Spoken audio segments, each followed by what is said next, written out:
if you're teaching someone, you just like don't really have to assume that they know what you're talking about. Like even if you know to the extent that you can explain, do that. That's the whole point. Like, especially when you actually teach a class that consists usually of newbies, right?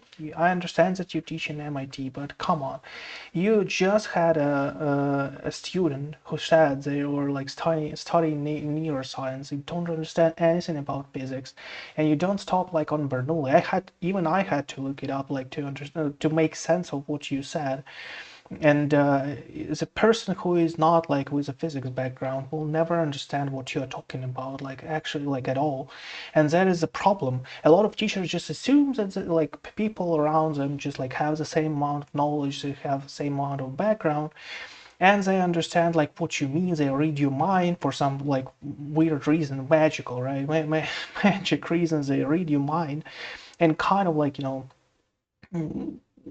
that's just that's not happening. Like no one reads your mind. You make statements that you think make sense, but they don't. I had to prove your statement with an extra video, extra explanation, just to prove your statement. Not like prove, but just to understand what you meant, like what you assumed when you actually explained it. That is not what you have, like what you need your students to pursue. I understand like the idea that that all use that the Bernoulli's principle understanding is just like about one question on an exam. And it's not like this important to like to dig like really deep, but your whole other like part of the lecture is kind of like connected to it. Like if a person lost you on the first like 5 minutes of the lecture, how do you expect them to understand everything that's happened after? Like how? You continue to flood them with the information. In this course, they actually showed that the agenda is like a 3-day course. So in 3 days, they're like dumping all of this information on a student, like a huge, heavy amount of information on a student, and they lost them like they lost their understanding on minute 5. What are these students supposed to do after they paid for this course, and all they need to do is just like come after the course and do the study on like personally, right?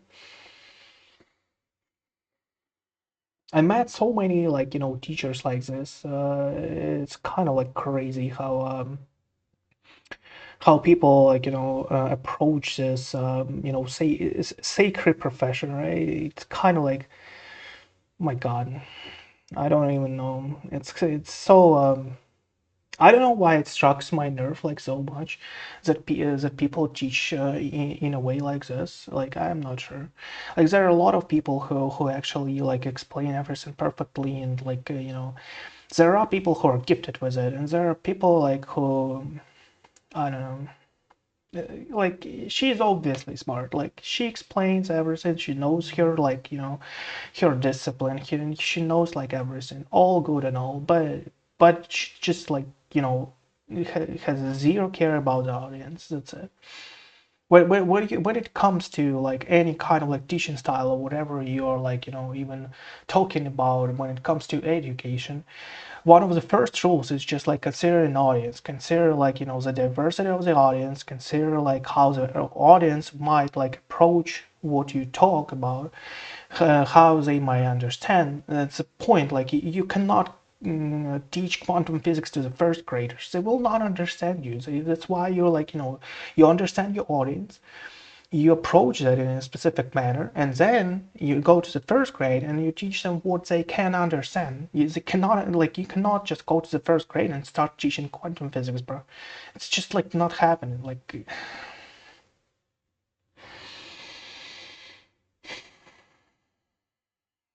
yeah, I think I'm done for today. Like, this is kind of like mentally exhausting. I need to like calm down and just like come back to this a little later. It's just like crazy.